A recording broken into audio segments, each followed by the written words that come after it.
Question 23. A solid shape is made from centimetre cubes. Here are the plan, side elevation and front elevation of the shape. Well, what I'm going to suggest is that you try to sketch one layer at a time. You can see it's got 4 layers because the front elevation shows it's got 1, 2, 3, 4 layers, and there's the plan. So I'm going to try sketching that. If I draw a vertical line and another vertical line there, and this represents the bottom layer, the side view of it. I've split it in the middle, split that again, and then we need 3 along the front. So I'm splitting it there and there. Now that shows the bottom layer. Just join those across. Now it is only a sketch, but there is the bottom layer. There's the plan, but you can see that we've got 1, 2, 3, 4 cubes there, but that cube in the corner is the same one as that one there. So those two are the same cubes. So we've got 1, 2, 3 across the front. So there's the bottom layer. How many cubes are there? 1, 2, 3, 4, 5, 6. 6. I'm going to put the next layer on. You can see that that is exactly the same. So not very good sketching there, sorry. But put another layer on. It's going to look something like this. And we know that that's 6 again. Important with the corner one that you don't draw a line across that way. But there you go. We can still see the bottom layer. We've got another 6 cubic centimeters there. Now we're going to put the next layer on. Now that's only 2 wide. So we only need to go this far. But it's still 3 across the front. So we're going all the way to there. How many cubic centimeters is it? Is 1, 2, 3, 4 on that layer. And the top layer is simply 1 and then 3 across still. My drawing is getting scruffier and scruffier, but that shows that there's 3 at the top. So what have we got? 6 and 6 is 12. Add 4, that's 16. We've got 19 cubic centimeters. 19 little cubes. Now centimetre cubes are added to make this cuboid. Now the cuboid is easy. It's the same front, it's 3 across, it's 4 deep. Of course it's drawn much smaller, but the volume of that, the number of cubic centimetres making that is 3 times 4, which is 12, times 4, which is 48 cubic centimetres. Perhaps I'll write that in. 3 times 4 times 4 is the 48 cubic centimetres. We used 19 to make that crazy looking building there. So 48 subtract 19 will tell us how many extra were needed. 8 take 9, so we'll cross it. 4 put 3. 18 take 9 is 9. 3 take 1 is 2. We needed 29 extra little cubes. Question 24. Divide 405 in the ratio 4 to 11. We've got 405. We've got 4 parts compared to 11 parts. So I always consider these are parts. 4 and 11, we've got 15 parts altogether. So we need to divide the 405 by 15 to find the size of each part. 15 into 4 won't go. 15 into 40 goes 2. 2 15s are 30, so we've got 10 left over.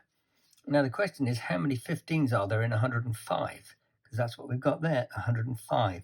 Now you could do your 15 times table. 1 15 is 15. 2 15s are 30. 3 15s are 45. 4 15s are 60. 5 makes 75. 6 make 90. Add 15 to that, we get to the 105. So 1, 2, 3, 4, 5, 6, 7. So each part, there are 15 parts. Each part is worth 27. So we've got 4 lots of 27. 7 4s are 28, 2 4s are 8, add that 2 makes 10, so that's 108, 4 27s. I'm going to move up a bit for this one. 27 times 11, 7 ones are 7, 2 ones are 2. Now we're on to the tens column, so we put a 0 in the units. 7 times 1 is 7, 2 times 1 is 2. Add those two together, 7, 9, and a 2, so that's 297. Now just out of interest, a way of checking this, if you add those two together, you should get back to 405. I haven't got much space, but I'll do it over here. 297, add 108. 7 add 8 is 15. 9 add 1 is 10. 2, 3, 4. We're back to our 405, which is as it should be. So we know that's right. Question 25. The height of Zach is 1.86 meters. The height of Fred is 1.6 meters. Write the height of Zach as a fraction of the height of Fred. So if we're going as a fraction, we're going to need a line. What goes at the top? What goes at the bottom? Well, Zach's height goes at the top. Fred's height goes at the bottom. We're writing the height of Zach as a fraction of the height of Fred. Now you can see this is an improper fraction, top-heavy fraction. We want to get rid of those decimal points. So we're going to have to times that by 100. But if we've times that by 100, to be fair, we've got to times that by 100. So that's going to be 160. Now we've done that, we can simplify both of these. The easiest way is perhaps divide by 2 because we can see they're both even numbers. So 186 divided by 2, well, you might want to do it in this way. 2 into 1 won't go. 2 into 18 is 9. 2 into 6 is 3, so that's 93. And you might notice that 160 divided by 2 is 80. I don't think there's anything else we can do. We have simplified it. Give your answer in its simplest form. That's 93 over 80, which is equal to 1 and 13/80.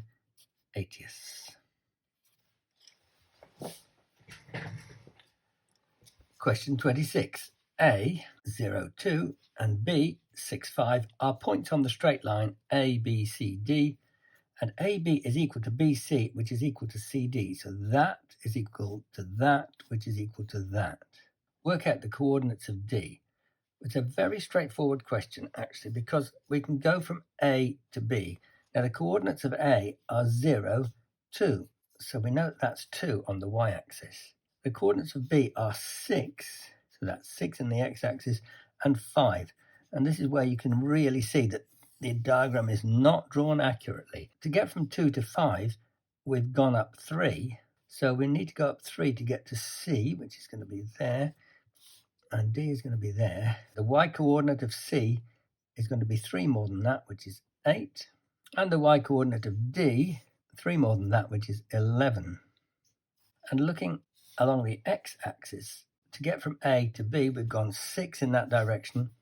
So C will be 6 further on, which will be 12. And D will be 6 further on, which will be 18. So, in fact, the coordinates of D are 18, 11. 18 on the x-axis, 11 on the y-axis. Now, I haven't shown any workings out, but I've shown them on the diagram, and the examiner will accept that. So, answer 18, 11. Question 27. A coin is thrown 50 times. It lands on heads 31 times. Write down the relative frequency it lands on heads. Now, look at the words write down. They usually show that the answer is already there for you. The relative frequency is simply 31 out of 50. We're just using what is there. Now, Raj says the coin is biased towards heads. Use the data to give a reason why he might be correct. Well, we could say we would expect a normal coin to land on heads 25 times out of 50. 31 is greater than 25, so the coin may be biased. Question 28. Solve. 5 times x plus 3, the brackets means that the 5 is multiplying the part in brackets, is less than 60. Now what we need to do is to simplify this. Easiest way to simplify this is not to multiply into the brackets, but actually to notice that 5 times x plus 3 is a multiple of 5, and 60 is a multiple of 5. So if we divide both sides by 5, we're going to have on the left x plus 3 is less than 12. We've divided both sides by 5. And this is where we can lose the brackets. X plus 3 is less than 12. And then we can subtract 3 from both sides. X is less than 9. So there's our answer. X is less than 9. And you could check it to see, is that going to work? What if we said x was 10? 5 times 10 plus 3, that's 5 times 13, which is 65, which is bigger, so that doesn't work. Let's say x is 8. 8 plus 3 is 11. 5 11s are 55, which is less than 60, so it does work. So that's a way of checking that you've got the right answer. Question 29. The range of a set of numbers is 15 1/4. The smallest number is -2 7/8. Work out the largest number. Now remember what range means. Range means the difference between the largest number and the smallest number. Now the smallest number is -2 7/8. Let's put this on a number line. Let's make that a number line. And let's put 0 there, and -1 there, and -2 there, and -2 7/8 is going to be somewhere around there. -2 7/8. And the range is 15 1/4. We need to go from there up by 15 1/4. So actually, if we do 15 1/4, subtract 2 7/8, we should find the size of the larger number. Now it's going to be easier to change these to improper fractions. So 4 15s are 60, add 1 makes 61, so that's 61 over 4, subtract 2 8s is 16, add 7 is 23, subtract 23 over 8. That's got 8 at the bottom, that's got 4 at the bottom, so the denominator is 8, the denominator is 4. We can make this one have a denominator of 8 simply by doubling both parts. So 8 is the denominator, double the top, you've got 122. So 122 over 8, take away 23 over 8, and that's a nice, easy solution. 99 over 8, and 8 into 99 goes 12, because 12 8s are 96, so it's 12 and 3/8. 12 and 3/8. Question 30. Y is inversely proportional to x. Complete this table. Now with inverse proportion, you probably know that you have to write y equals k over x, where k is a constant. Then look at the chart where they've given us both bits of information. We can put that into our little formula here, and we've got 4 equals k over 6. I've put the y value in, I've put the x value in. That means that k must be equal to 24, because 4 equals 24 divided by 6. So now we know that k is 24, we can put that into our formula. So y equals 24 over x. Now that means when x is 12, y will be 24 over 12, and 24 divided by 12 is 2. Now we can use the same formula again here. Y equals 24 over x, but this time we've got the y value. So 8 is equal to 24 over x. And here you can cross multiply. 8x is 24. 8x is 24. So x will be 24 divided by 8, 3. So we can put that in the chart. And then question 31. A large rectangle is made by joining 3 identical small rectangles as shown. Now they are identical. They're 3 rectangles the same. The perimeter of one small rectangle is 15 centimeters. Work out the perimeter of the large rectangle.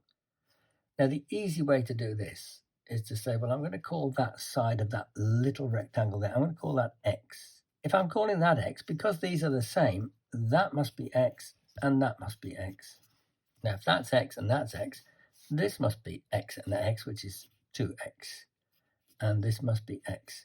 So going round this for the perimeter, we're going from here around this one, x plus 2x, that's 3x, 4x, 5x, 6x. And we know that 6x is worth 15 because they've told us the perimeter of one small rectangle is 15. So x must be 15 divided by 6. Unfortunately, 15 is not in the 6 times table, but you know that 2 6s are 12, and there'd be 3 left over, so we've got 2 and 3/6, which is of course the same as 2 1/2, and we could write that as a decimal, 2.5, because I think that's going to be easier. So x is now 2.5 centimeters. Looking now at the big rectangle, you can see that that side of that small rectangle is 2x. The length of that side of the big rectangle has to be 3x. That's 2x. This length must be 3x as well. And this length will be 2x. So let's follow that round. 3x, add 2x is 5x, another 3x gives us 8x, another 2x gives us 10x. The perimeter is 10x. Now x is 2.5, so we need 10 times 2.5, and that of course is 25 centimeters. So the perimeter of the large rectangle is 25 centimeters. Question 32. Put these numbers in order from smallest to largest. So we've got 4 numbers here. 3 of them are shown in standard form. So we'll change those from standard form. 8 times 10 to the negative 4. Well, I don't know if you know this trick. I'm going to write it here. That's 0.123 4. 4 times 10 to the minus 2 is 0.12. 6 times 10 to the minus 4 is 0.1234. And 0.07 is, of course, 0.07. So they're all in a matching format now. But to make them match even better, if we put 2 zeros on there, so that each one of these, and 2 zeros on there, each one of these now has 4 digits after the decimal point. Now what I tend to do is to hide the decimal point so that looks just like an 8, that looks like a 400, that looks just like a 6, and that looks like a 700. And that kind of gives it all away. This one must be the smallest. So 6 times 10 to the negative 4, then it's that one, and then it's this one, and the biggest one is that one. So we'll write it back the way it was written in the first place. Then we see the sign, end of questions. So it's all done. Thanks for watching.